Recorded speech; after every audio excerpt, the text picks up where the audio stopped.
अस्सलाम वालेकुम, खुश आमदीद, सुबह खैर तमाम देखने वालों को। प्रोग्राम है गुड मॉर्निंग कराची और मैं हूँ आपका मेज़बान मोहम्मद यासिर। नाज़रीन, प्रोग्राम में मुख्तलिफ उमूर पर गुफ्तगू होती है, मुख्तलिफ मामलात पर और मसाइल के हवाले से ख़ास तौर पर गुफ्तगू की जाती है। गुज़िश्ता रोज़ भी प्रोग्राम में बात होती रही कुछ सियासी नौइयत के मामलात पर और इतने सारे मामलात हैं, कोशिश करते हैं मुख्तसर वक्त में ज़्यादा से ज़्यादा मामलात ज़ेर बहस लाए जाएँ। सवालात आपके बड़े दिलचस्प मौसूल हो रहे हैं, कोशिश करते हैं प्रोग्राम का हिस्सा बनाया जाए और ख़ास तौर पे इस वक्त जो मुल्की हालात हैं, सियासी हालात, उसके हवाले से लोग तबसरा भी कर रहे हैं, सवालात के ज़रिए अपने बहुत सारी बातें हम तक पहुंचा भी रहे हैं और वही चाहते हैं कि इन मामलात पर गुफ्तगू भी की जाए। तो कोशिश यही रहती है कि ज़्यादा से ज़्यादा जो अवामी आ रहा है उसके हवाले से प्रोग्राम में बात की जाए। अच्छा जी, इसके साथ साथ कुछ दीगर मामलात हैं जो पिछले कई प्रोग्राम्स में ज़ेर बहस आए। इसमें सर फहरिस्त जो मामलात रहे उसमें तालीम का एक बड़ा मसला है जिसके ऊपर हमने कोशिश की है कि ज़्यादा से ज़्यादा प्रोग्राम्स में गुफ्तगू की जाए। आज भी जो टॉपिक है हमारा वो इसी से मिलता जुलता है और साथ साथ हालात हज़रा के हवाले से सुबह के वक्त कोशिश करते हैं कि गुफ्तगू करें ताकि आपको आगाह रखा जाए। तो आज की जो मेहमान शख्सियत हैं स्टूडियोज़ में मौजूद हैं, सबसे पहले मोअज़्ज़ज़ मेहमान को खुश आमदीद कहूँगा और उसके बाद फिर ही हमारा गुफ्तगू का सिलसिला जारी रहेगा।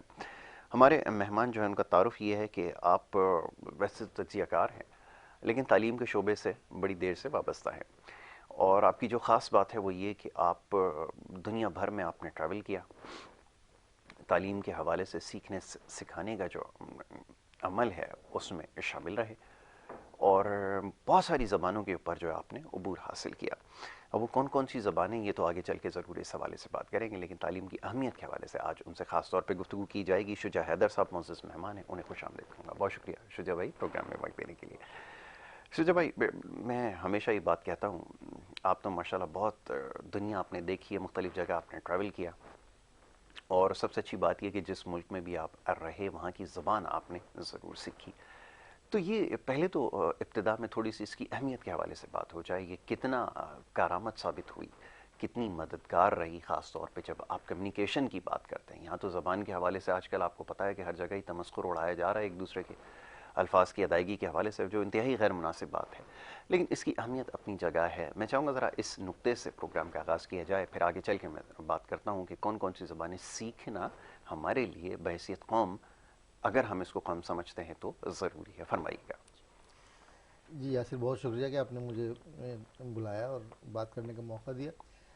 यासिर, सूरत हाल ये है कि जो खुद एतमाद कौमें हैं वो अपनी ज़ुबान में बोलना पसंद करते हैं। बहुत अच्छी बात आपने कही। अच्छा, हम जैसा मैं कहता हूँ कि पिछले 70-75 साल में हम एक मुल्क तो बन गया, लेकिन हमें कौम बनाने की कोशिश ही नहीं की गई, बिल्कुल हम ऐसा कौम ही। बन ही नहीं पाए। अच्छा, हमारा हमसाया मुल्क आप देख रहे हैं, इंडिया की बात करते हैं तो आप वहाँ पे भी हमसे ज़्यादा मतलब तफरक़े हैं, आपके बहुत फ़िरक़े बहुत हैं, बिल्कुल मतलब ऐसा ही है। कोई डिफरेंट लैंग्वेज बोलता है, कोई डिफरेंट कल्चर से है, किसी का बिल्कुल डिफरेंट बिल्कुल। मज़हब है, कई कई तो उनके यहाँ मज़ाहिब हैं बिल्कुल। और उनके यहाँ 500 से ज़्यादा उनके यहाँ बोलियाँ बोली जाती हैं, लेकिन उनको एक कौम बनाने की शुरू से सोच रखी गई। जी उनके जो थिंक टैंक्स थे, जो उनके जी। मास्टरमाइंड्स थे, उन्होंने उनको कौम बनाने की कोशिश की और उसमें किसी हद तक कामयाब हैं वो। बिल्कुल ठीक आप देखें कि जनाब, फिल्म उठा लें, ड्रामे उठा है। लें, उनके गाने उठा लें, तो वो इंडिया की बात करते हैं, हमारा इंडिया, हमारा भारत। अब उसमें जो कुछ भी मसाइल हैं उनके, ज़ाहिर है इतनी बड़ी पॉपुलेशन है और जी इतने मज़ाहिब, इतनी ज़ुबानें हैं, तो मसाइल तो उनके पास भी हैं, लेकिन उन्होंने एक कौम बनने की कोशिश की, जी। जिसकी वजह से वो हमसे आज बेहतर पोजीशन में। बांग्लादेश हमारे बाद आज़ाद हुआ, जी लेकिन क्योंकि एक कौम, एक ज़ुबान थी, तो बहुत जल्दी अपने पैरों पर खड़े हो गए जी। और एतमाद से अब अपने आप को जो है रिप्रेजेंट कर रहे हैं पूरी बिल्कुल दुनिया में। ठीक है। हम अभी तक एक कौम ही नहीं बन पाए और हम जो है वो इस इम्प्रेशन में है कि जनाब हम अंग्रेज़ी बोलेंगे तो हम बड़े काबिल माने बहुत खूब। जाएंगे और हम जो है अगर उर्दू में बात करेंगे तो बड़ी शर्म की बात है। हम अपनी कौमी ज़ुबान को ही अहमियत नहीं दे पाए। तो अच्छा, फिर ये कि जब आप परदेश में जाते हैं तो एक तो इंटरनेशनल लैंग्वेज हो गई बिल्कुल इंग्लिश, ठीक ठीक है। है। उसके बाद फिर जो जैसा मैंने कहा कि खुद एतमाद कौमें जो हैं वो अपनी ज़ुबान में बात करना पसंद बिल्कुल करती ठीक हैं। है। तो जब आप अंग्रेज़ी से हट के उनकी ज़ुबान में बात करते हैं तो आपको ऐसा लगता है जैसे कि आपके पता नहीं कितने पुराने दोस्त हैं वो। बिल्कुल ठीक। यानी मैं आपको वाक़या सुनाऊं कि मैं 87 में जापान गया था, 2 साल वहाँ रहा, जैपनीज़ लैंग्वेज सीख ली मैंने और उसके बाद में फिर मैं 95 में वहाँ गया कि एग्जीबिशन के सिलसिले में, कारपेट्स की एग्जीबिशन लगी थी, मैं वहाँ गया तो वहाँ पे एक अफ्रीकन औरत जो है स्टेशन पर खड़ी जी हुई थी। जी उसको टिकट लेने में प्रॉब्लम हो रही थी, मैंने उसकी थोड़ी सी हेल्प कर दी जी टिकट लेने में। तो वो मुझे देख के कहने लगी कि तुम कितने अरसे से हो यहाँ पे? मैं कहा नहीं, मैं तो यहाँ पे कभी 89 में आया था, अब जी 95 में आया हूँ। कहीं नहीं नहीं, तो मुझे ऐसा लगा कि तुम यहाँ पे पता नहीं कितने सालों से हो। जी क्योंकि फिर वो वहाँ से स्टेशन से निकली तो फिर मैंने उसको प्लेटफॉर्म बताया, फिर वो हमारे साथ ट्रैवल करने लगी ट्रेन में, तो मुख्तलिफ चीज़ें, फिर हम कोई जी आधा एक घंटा जी साथ रहे। तो उसको कहने लगी मुझे तो लग रहा है कि तुम यहाँ पे पता नहीं कितने बरसों से रह रहे हो। बिल्कुल ठीक है। तो मैंने कहा नहीं, ये ऐसा नहीं है, बल्कि मैं इनकी क्योंकि लैंग्वेज बोल सकता हूँ, जी इसलिए जब मैं जापान आता हूँ तो मुझे लगता है कि मेरा दूसरा घर है ये। बिल्कुल ठीक है। कि जब आप जापानियों से उनकी ज़ुबान में बात करने लगते हैं तो उनको वो आपको बिल्कुल अपने दिल से करीब कर लेते हैं ना। बिल्कुल ठीक है। आप वो अपने लिए, आपके लिए अपने दिल के दरवाजे जिसे कहते हैं खोल देते हैं। खोल देते हैं तो बिल्कुल। मुझे ऐसा लगता था कि जब मैं जापान जाता था, अभी भी जब जाता हूँ तो मुझे ऐसा लगता था कि जापान मेरा दूसरा घर है। बिल्कुल ठीक है। तो मुझे उस वक्त से जो है जैपनीज यानी फॉरेन लैंग्वेज की, किसी भी दूसरे मुल्क की ज़ुबान की अहमियत का अंदाज़ा हुआ। बिल्कुल ठीक है। तो अच्छा, कुछ तो मेरा शुरू से शौक भी था। मैंने जी 93 में जर्मन लैंग्वेज टॉप किया था कराची यूनिवर्सिटी से। फिर मैं कनाडा जाने का मौका मिला तो मैं वहाँ फ्रेंच सीखी, मैंने स्पेनिश सीखी। जी तो मुझे लैंग्वेजेस का शौक तो था, और वो शौक इस वजह से हुआ कि मैंने जापानी ज़ुबान सीखने की वजह से जो मुझे इंपॉर्टेंस मिली और जो मुझे बेनिफिट्स मिले, तो मैंने कहा यार एक लैंग्वेज, एक्स्ट्रा लैंग्वेज होना जो है वो बहुत बड़ी एक्स्ट्रा बिल्कुल क्वालिफिकेशन ठीक है। है। बिल्कुल ठीक। तो आज के दौर में भी, जैसा कि आपने कहा कि आज के दौर में हमें कौन सी ज़ुबानें सीखनी चाहिए, देखें अंग्रेज़ी तो इंटरनेशनल लैंग्वेज है। बिल्कुल ठीक है। अच्छा, अब अगर आप उसको नहीं, अगर आपको अंग्रेजी जुबान नहीं आती तो किसी भी कॉम्प्लेक्स में मुब्तला होने की ज़रूरत नहीं है। बिल्कुल ठीक। हमारे पास जो हुनर है, हमें अपने स्किल को जो है उसमें कॉन्फिडेंट होना चाहिए। बिल्कुल ठीक है। बाकी अगर आप लैंग्वेज सीखना चाहते हैं तो मैं समझता हूँ कि अब जो दौर है, जो हम जिस दौर में दाखिल हो चुके हैं, जी वो जापानी और चाइनीज़ लैंग्वेजेस का है। बिल्कुल ठीक है। चाइना जिस तरीके से पूरी दुनिया पे अपना कारोबार फैला रहा है और अपने असर और रसूख जो है बढ़ा रहा है, बिल्कुल ठीक। तो मैं समझता हूँ चाइनीज़ लैंग्वेज बहुत इंपॉर्टेंट है। और दूसरी जो मैं कहता हूँ कीमती ज़ुबान है, वो जापानी ज़ुबान बहुत कीमती है। बिल्कुल ठीक अच्छा, है। कीमती इस लिहाज से कि देखें, जो भी चीज़ कम होती है, जो कमियाब होती है, उसकी कीमत ज़्यादा होती बिल्कुल है। ठीक है। तो जापानी ज़ुबान के जानने वाले लोग बहुत कम होते हैं। बिल्कुल ठीक है। हमारे, हम पाकिस्तान की बात करें तो हज़ारों स्टूडेंट्स आजकल चाइना जा रहे हैं, और वो 3-4 साल लगा के पढ़ाई करके, जो भी अपने इंजीनियरिंग की या बिजनेस की जो भी पढ़ाई करके, जी वो फिर वापस आ जाते हैं, क्योंकि चाइना में कोई अपॉर्चुनिटीज़ ऐसी नहीं है कि आप कोई वहाँ बिजनेस कर सकें या कोई वहाँ पे आप जॉब कर सकें। उनकी अपनी आबादी 1.5 अरब की तकरीबन आबादी है। बिल्कुल ठीक। तो वो, थैंक यू, जी तो वो अपनी ही आबादी को जो है जॉब्स प्रोवाइड कर लें तो उनके लिए यही बहुत है, बिल्कुल ठीक ना है। कि वो आपको जॉब दें। तो होता ही है कि हर साल हज़ारों स्टूडेंट जो है वहाँ से वापस आते हैं। तो जो चीज़ ज़्यादा हो जाती है, हालांकि चाइनीज़ लैंग्वेज दुनिया की मुश्किल तरीन ज़ुबान है, बिल्कुल। और ये हकीकत है कि बहुत मुश्किल ज़ुबान है चाइनीज़ लैंग्वेज, उसके बावजूद पाकिस्तान में हज़ारों लोग आपको ऐसे मिलेंगे जो चाइनीज़ बड़े फ्लुएंटली बोल सकते हैं। बिल्कुल सही है। तो जो चीज़ ज़्यादा हो जाती है उसकी मार्केट वैल्यू खुद ब खुद कम हो जाती है। बिल्कुल ठीक है। तो आज अगर आप चाइनीज़ लैंग्वेज में माहिर हैं, या आप चाइनीज़ लैंग्वेज मुझसे मशवरा करेंगे जनाब कौन सी लैंग्वेज सीखी जाए, चाइनीज़ हमें सीखनी चाहिए, तो मैं कहूँगा ना सीखें। ठीक। उसकी वजह ये है कि चाइनीज़ लैंग्वेज बोलने वाले ऑलरेडी इतने लोग मौजूद हैं कि जो वहाँ से रह के फ्लुएंटली बोलते हुए आए हैं। अब आप अभी सीखना शुरू करेंगे तो आपको 6-7 साल तो महारत में चाहिए।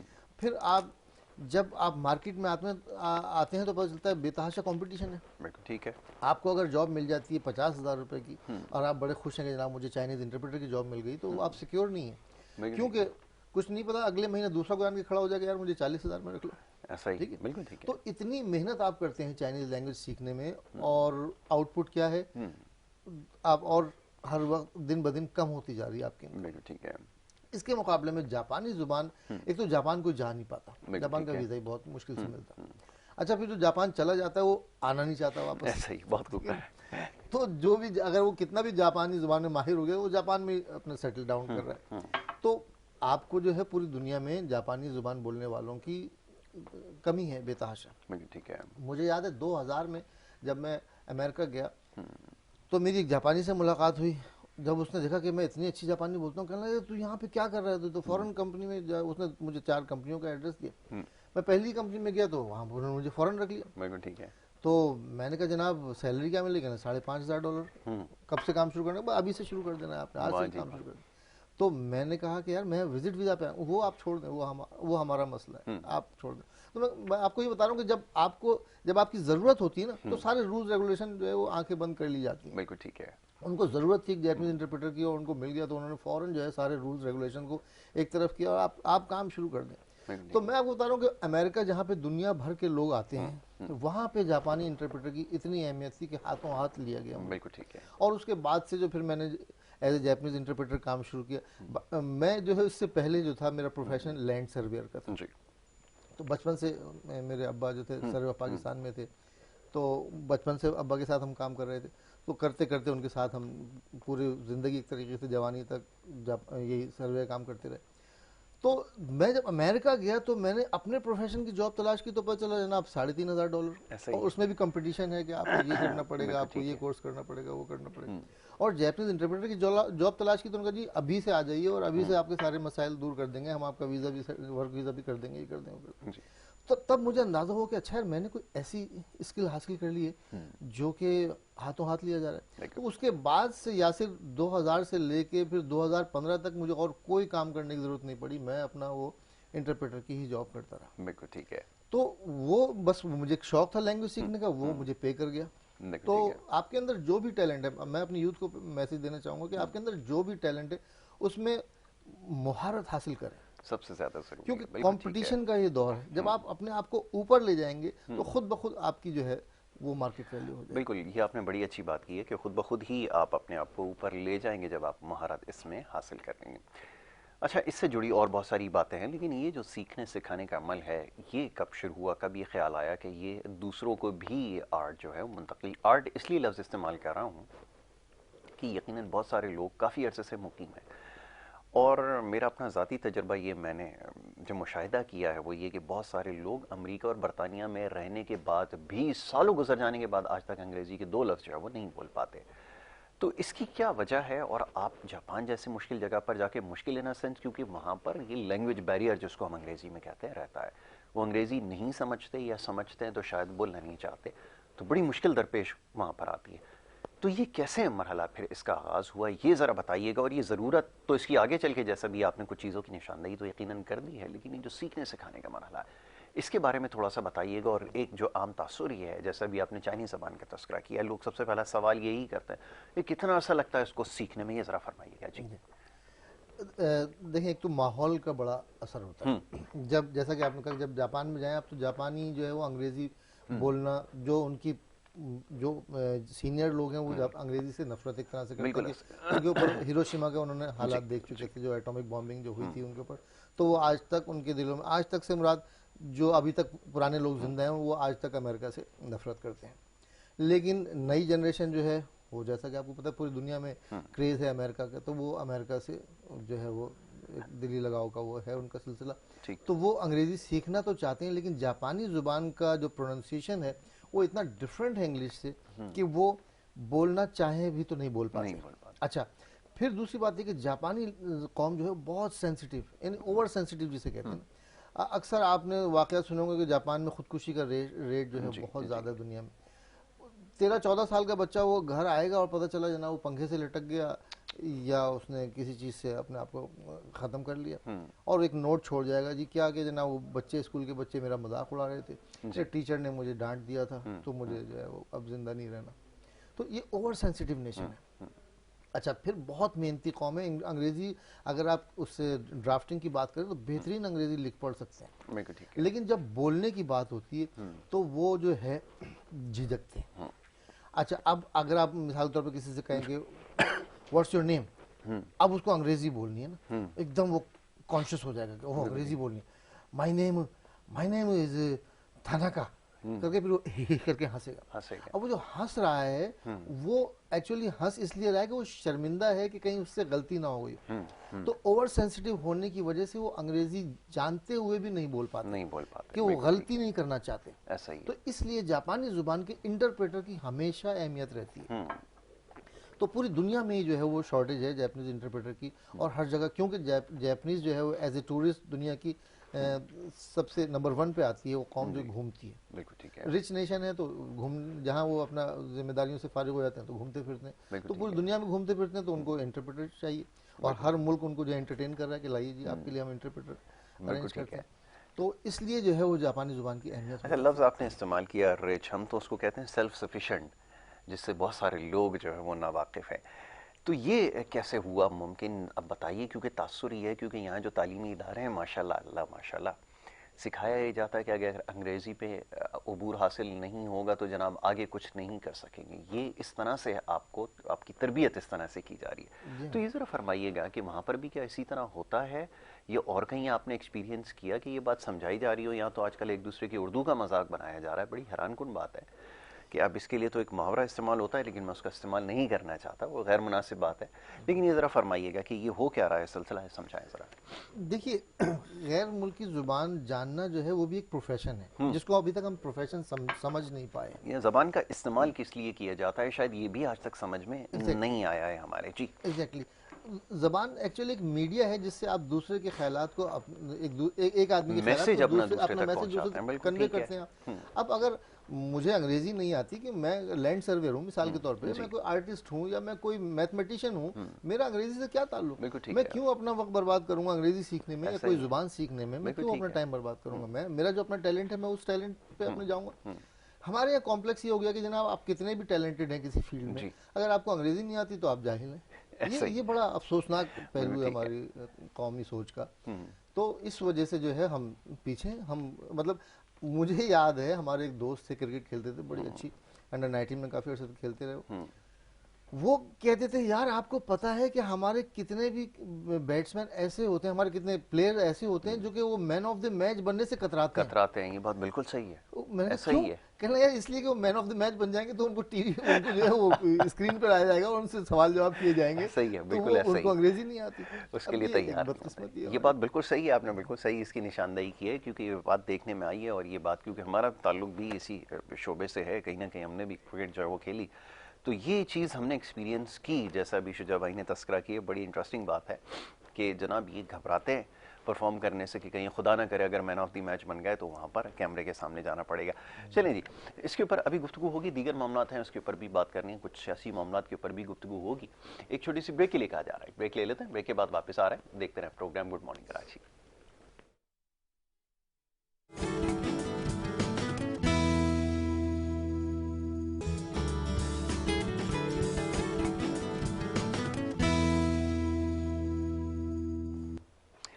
प्रोग्राम में आपको एक दफ़ा फिर खुश आमदीद कहेंगे। ब्रेक पे जाने से पहले जी गुफ्तगू का सिलसिला जारी था, बात हो रही थी कुछ तालीम के हवाले से और कुछ ज़बानों की अहमियत के हवाले से गुफ्तगू कर रहे थे। इसकी क्या अहमियत है इसको समझना ज़रूरी है।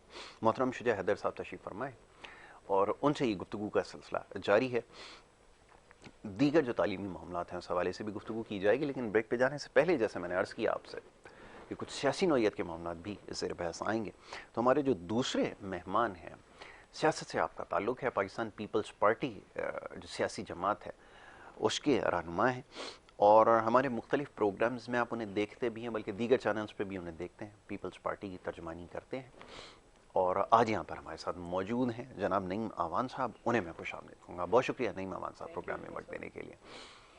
और नईम आवान को देखकर मुझे याद आया कि वो कोई ज़बानों के हवाले से बात हो रही थी, और लामहला आपके जो लीडर हैं वो बहुत ज़्यादा तनकीद में, जो कि इंतहाई गैर मुनासिब बात है। मैं पहले तो इस बात की ज़रा वो कर दूँ कि इंतहाई गैर मुनासिब बात है, किसी भी शख्स की ज़बान के हवाले से अगर कोई जुमले की अल्फाज की अदायगी अगर ठीक नहीं हो पाती तो उसका कतई ये मतलब, ये मकसद नहीं है कि उसके काम के हवाले से या उसके जो लीडरशिप है उसके हवाले से सवालात उठाए जाए। बहरहाल जी, ये तो एक बात थी, टॉपिक स्टार्ट की थी। ये बताइए कि क्या करने का इरादा रखते हैं अब, क्योंकि आगे जा रहे हैं, एहतिजाज का रास्ता इख्तियार करना पड़ेगा, और फिर तहरीक अदम एतमाद का भी एक मामला है, और वहाँ पर आजकल हर तरफ से एक ही सवाल आपसे पूछा जा रहा है कि वो जो गिनती है वो पूरी हो सकेगी या नहीं हो सकेगी, कितने पुरुमीद नज़र आ रहे हैं, ये ज़रा फरमाइएगा जी। बिस्मिल्लाहिर्रहमानिर्रहीम। जैसा कि आपने ज़ुबान का कहा, क्योंकि हमारा, मैं छोटा था बचपन में, मुझे टीचर ने पूछा ये बताओ कि आपकी कौमी ज़ुबान कौन सी, मैंने बताया उर्दू। मुझसे पूछा कौमी लिबास कौन सा, मैंने कहा सलवार कमीज़। कौमी खेल कौन सा, हॉकी। तो पूछा कमीज लिबास जो है वो सलवार कमीज क्यों है, तो मुझे आज इस बात का अंदाजा हुआ ये जो सलवार और कमीज है ना, ये कमीज सिर्फ जोने उठा उठा के ना इमरान खान साहब को बदवा देने के लिए उस वक्त रखी गई थी। और जो इस वक्त पाकिस्तान की जो कौम है, पाकिस्तान में जो बोलने वाली जुबान है, सब इस वक्त जो है वो उठा उठा के कमीजें बदवाएं दे रहे हैं जो हालात इस वक्त मुल्क के बना दिए हैं। देखिए अदम एतमाद जो है वो आईनी कानूनी हमारा आईनी हक है और पाकिस्तान पीपल्स पार्टी पार्लियामेंट की बालादस्ती रूल ऑफ लॉ पे यकीन रखती है।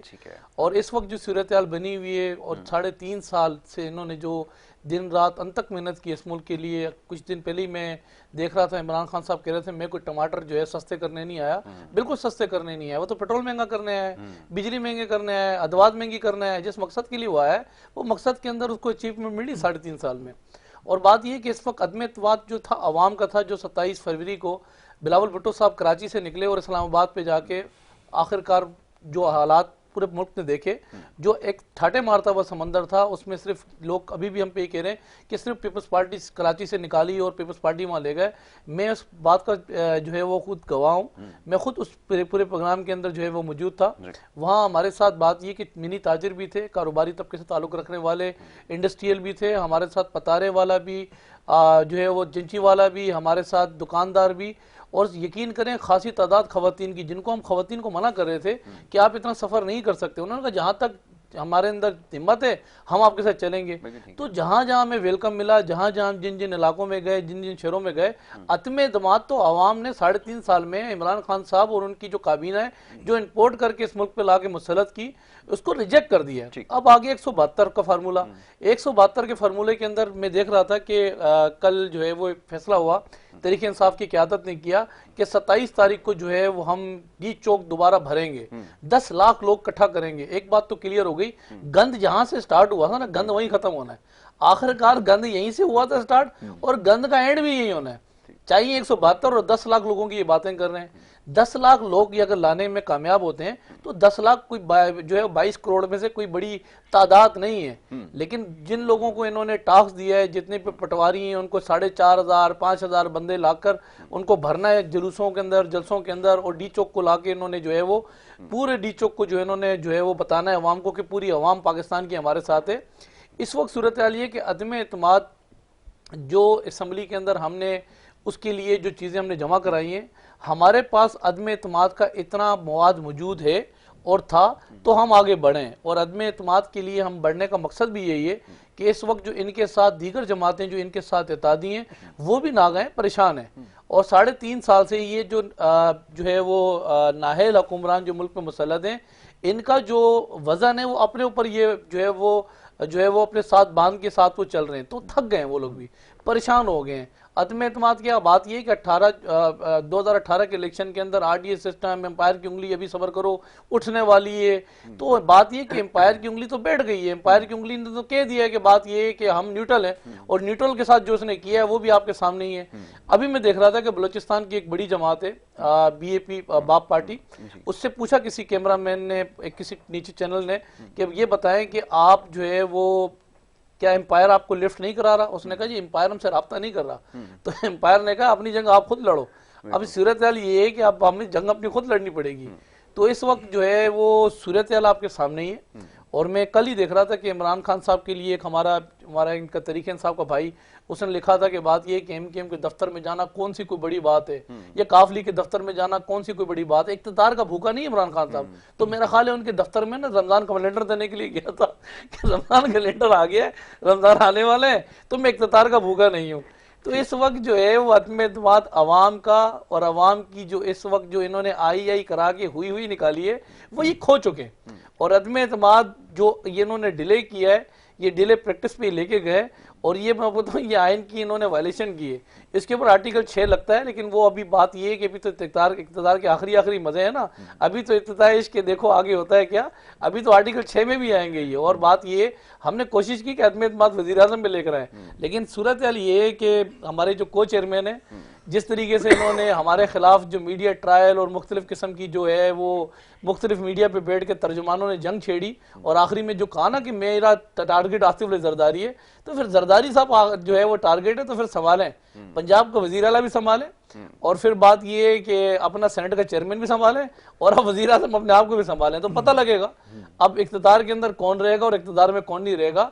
हम कहते हैं आए, और बात ये कि जो आईनी हमारे तकाजे हैं, आईनी कानूनी जो हमारे तरीकेकार हैं, उस पर हम दो मिल के चलते हैं। 14 दिन होता है अब इदम एतमाद का एक तरीकेकार बना हुआ है, 7 दिन के अंदर या 3 दिन से बिलो नहीं, 7 दिन से ऊपर और 7 दिन नहीं तो 14 दिन। तो ये जो डिले पे लेके जा रहे हैं 28 तारीख पे, तो बहरहाल ये अपने पाँव पे खुद कुल्हाड़ी मार रहे हैं। इसमें नुकसान क्या है, कल भी 4 MPA इनके जनूबी पंजाब से पाकिस्तान पीपल्स पार्टी को ज्वाइन किया, और मैं आपको बताऊं 28 तारीख तक सिर्फ इमरान खान से रह जाएगा और बाकी जितने भी इनके लोग हैं, खासतौर पे मामून खुसूसी जितने थे एडवाइजर थे, 50% वो अपने जहाज लेके वापस चले गए जिस मकसद के लिए वो यहाँ इस मुल्क के अंदर आए थे और जिस मकसद के लिए उनको इस मुल्क में लाया गया था।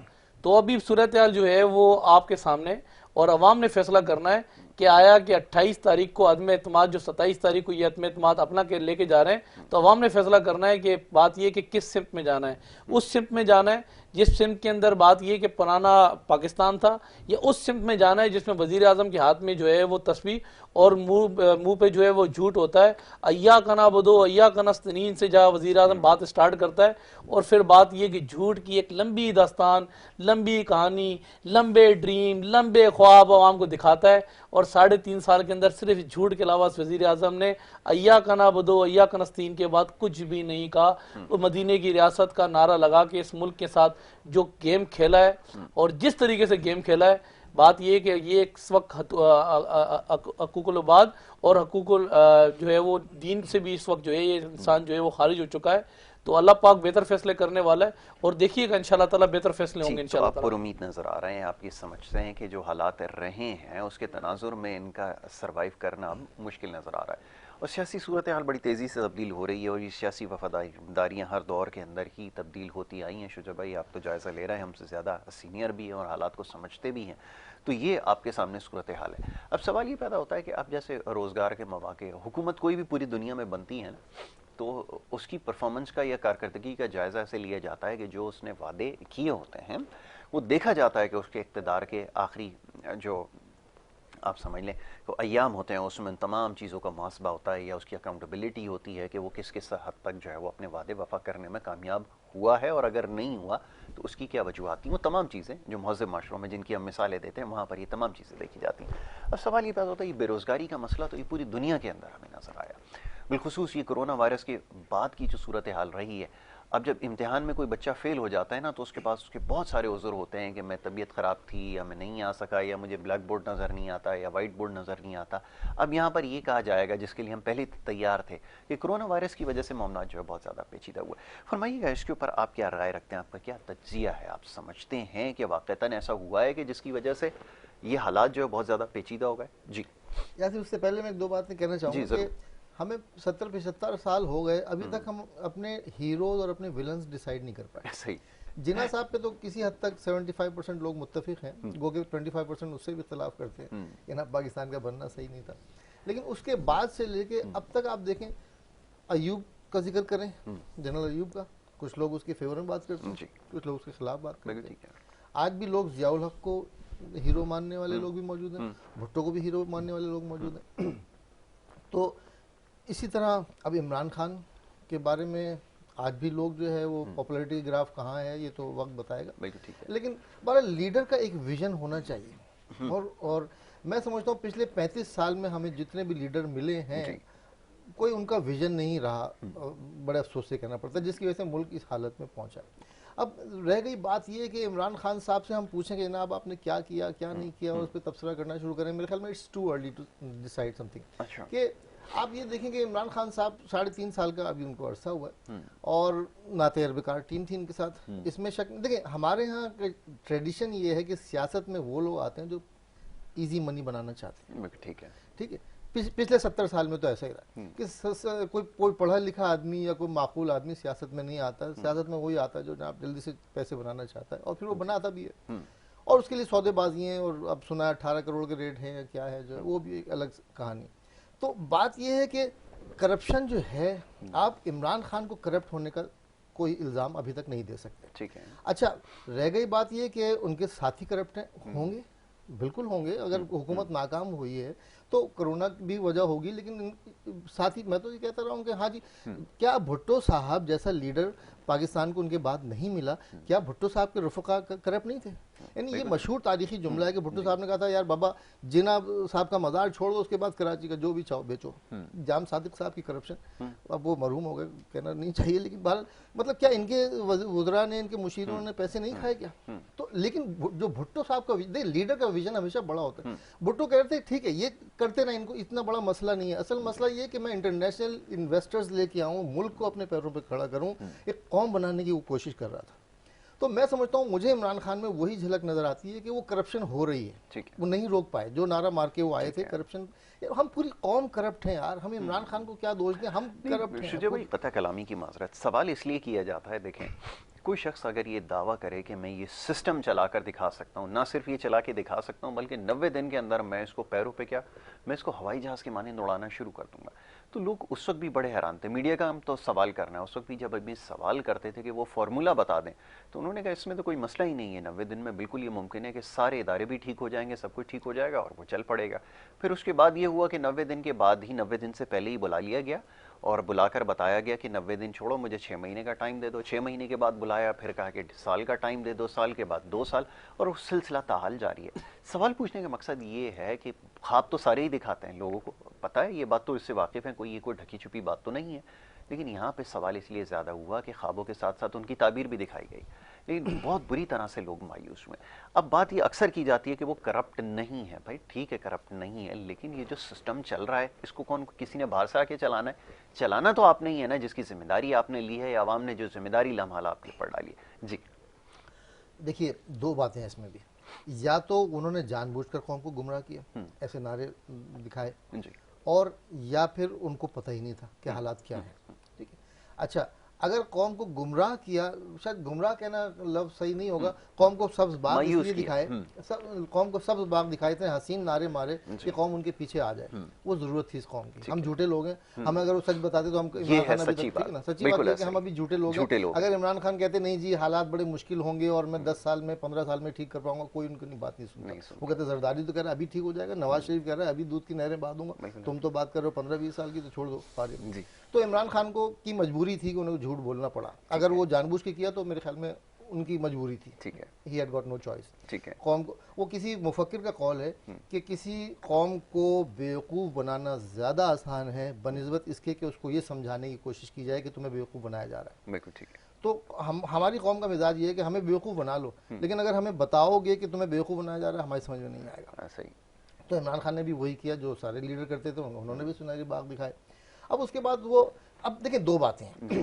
एक बात तो ये है कि पिछले 35 साल में हमने आजमाया हुआ है बाकी पार्टियों को, ठीक है, जो अब तहरीक अदम एतमाद ला रही हैं।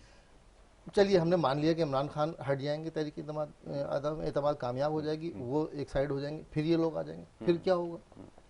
फिर क्या सरे महल नहीं बनेगा? फिर क्या लंदन में फ्लैट नहीं लिए जाएंगे? फिर भी वही सब कुछ होगा। ये कौम का, देखें अगर इमरान खान चला जाता है, कौम बिल्कुल मायूस हुई है, क्योंकि इमरान खान ने ऐसे ख्वाब दिखा दिए थे लोगों को कि लोगों को उम्मीद हो गई दोबारा से। नहीं, कितने लोग मुझसमीत बैरून मुल्क छोड़ के वापस आ गए कि नहीं यार अब पाकिस्तान की तकदीर बदलने वाली है, अब इमरान खान आ जाएगा। तो लोगों को बड़ी मायूसी हुई है, इसमें कोई शक नहीं है। लेकिन वो आए क्यों थे, उम्मीदें क्यों हो गई थी कि हम पहले मायूस थे। यानी जब से पाकिस्तान बना है उसके चंद साल बाद ही, मेरे ख्याल में अयूब के दौर के बाद ही हर आदमी पाकिस्तान से भागना चाहता है। देखिए ये मशहूर नारा बन गया कि जनाब पाकिस्तान जिंदाबाद, पाकिस्तान से जिंदा भाग, क्योंकि हमारे हुक्मरानों ने इस मुल्क को इस बुरी तरह से लूटा खसूटा है कि आम आदमी के लिए कुछ छोड़ा ही नहीं। आम आदमी कह रहा है यार यहाँ से भागो। तो इमरान खान ने एक उम्मीद दिलाई थी कि यार नहीं हम कौम बन सकते हैं, नहीं हम कुछ कर सकते हैं। तो वो उम्मीद पे लोगों को उम्मीदें हुई थी और लोगों ने इनको लाए थे बड़ी उम्मीद से कि अब ये बेहतरी आएगी। और फिर उस बेहतरी, उन उम्मीदों का हाल क्या हुआ वो हमारे सामने है। लेकिन मैं फिर कहूँगा कि उन 35 साल में जब आप 35 साल तक बर्दाश्त किया तो अब क्या बात है यार, 3.5 साल मजीद आपके ख्याल में बर्दाश्त करना पड़ेगा। लेकिन सवाल ये पैदा होता है ना, आपके इर्द गिर्द जो लोग मौजूद हैं ना, मैं साफ अल्फाज में बात करता हूँ, कोई लगी लिपटी नहीं रखता, कि जो आपके दाएं बाएं लोग जो मौजूद हैं ना, उनकी अहलियत के हवाले से सबको पहले से इल्म था, क्योंकि वही लोग हैं जो माजी में सब काम करते आए, मुख्तलिफ तनख्वाहों के ऊपर इन्होंने काम किया, तो उनसे यही उम्मीद था कि वो जो हर जमात में फेल होते आए ना, आपके साथ खड़े होकर उन्होंने पास नहीं होना था। किस्सा मुख्तसर है। नईम साहब फरमाइएगा, अब जैसे अभी इन्होंने तस्करा किया, होना तो ये चाहिए था कि जब आप पाकिस्तान को तकदीर बदलने की बात करते हैं, इस तरह के सियासी नारे लगाते हैं, लोग ये सवाल कर रहे हैं कि इस सिंध के अंदर जो कारकर्दगी रही है, यहाँ तो 3-3.5 साल के अंदर ही आपने सारे जो गुनाह है माजी में उसकी सारी जिम्मेदारी आपने उनके ऊपर आयद कर दी, लेकिन ये जो यहाँ सिंध के अंदर होता रहा है, क्या ये किसी से कोई ढकी छुपी बात है? ये क्या मजीद इसको दोहराया जाए कि जो कुछ हो रहा है और ये जब ठीक नहीं हो पाए 14-14.5 साल में, तो आगे कैसे ठीक करेंगे? और फिर जब सूबे की जिम्मेदारी आप पूरी नहीं कर पा रहे, मुल्क को कैसे संभालेंगे? ये बस समझा दीजिए जी। देखें, पहले तो मैं बात करूं, भाई की बात का जवाब दूं। जुल्फिकार अली भुट्टो साहब की इन्होंने बात की और जिया की बात की। जिया जो था इस मुल्क पे जब आया था और जिया ने जो कुछ किया कौम देख रही है अभी भी। और जिया के अगर आप मज़ार पे जाएं, उसकी कब्र पे जाएं, तो देखें वहाँ कितने लोग जाते हैं और कितने लोग दुआएं करते हैं। मेरा ख्याल है शायद जानवर भी उसको उस तरफ का रुख नहीं करते। जुल्फिकार अली भुट्टो की बात करूँ, वो अमर हो गया। जुल्फिकार अली भुट्टो के मज़ार पे आज भी लोग जाते हैं, अकीदत जो है के लिए वहाँ लोग दुआएं करते हैं, और स्वाब के लिए लोग जो है वो यहाँ से बैठ के आज भी उनको लोग याद करते हैं। और जुल्फिकार अली भुट्टो जो है एक नज़रिया था, और जुल्फिकार अली भुट्टो एक सोच थी और एक लीडर था। लीडर का मतलब क्या होता है? लीडर का मतलब होता है, कहते हैं ना लीडरशिप का मतलब ये होता है जो लीड किया है ना, जो सीखा है। शिपमेंट का मतलब होता है ट्रांसफर करना। जो ट्रांसफर किया पाकिस्तान पीपल्स पार्टी के नौजवानों में, पाकिस्तान पीपल्स पार्टी के जो लीडर बनाए, तो वो शिपमेंट दे के चला गया। इमरान खान ने जो लीड किया था, जो शिपमेंट किए, वो आपके सामने इस वक्त जो लोग इसने इस मुल्क के अंदर जो तैयार किए हैं, उनका काम सुबह रात दिन शाम, आप यकीन करें गालियों के अलावा कुछ भी नहीं है। होता ही है जो लीड करो वो शिपमेंट करनी पड़ती है, और जो शिपमेंट किया वो जो है वो लोग देख रहे हैं। अच्छा, इमरान खान का कमाल ये बताऊं कि खुद चोरी नहीं करता, कमाल ये कि चोर रखे हुए हैं। कौन चोर रखे हुए हैं? खुसरो बख्तियार आपके सामने है, अलीम खान आपके सामने है, जहांगीर तरीन आपके सामने। क्या आप इनको नहीं जानते? जहांगीर तरीन जब जहाज भर भर के यहाँ से हेलीकॉप्टर भर भर के लेके आ रहा था, तो क्या वो सवाब दारीन के लिए, वो सवाब कमाने के लिए ले लेकर आ रहा था?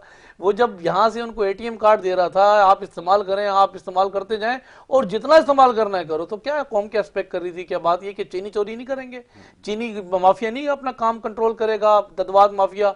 तो बात ये है कि इमरान खान साहब, अभी जैसे भाई ने कहा कि वो झूठ ही बोला, बात ये है कि कौम को झूठ बोलना पड़ा। अगर जरदारी साहब 10 साल का बोलते हैं और इमरान खान साहब अगर 200 दिन का नहीं कहता तो आता भी नहीं। तो फिर बात ये है कि हमारा दीन क्या कहता है? हमारा दीन कहता है बदबख्त वो इंसान जो झूठ बोले, बदबख्त वो इंसान जो वादा खिलाफी करे, बदबख्त वो इंसान जो अमानत में खयानत करे। बल्कि हमारा नबी फरमाता है ये बात।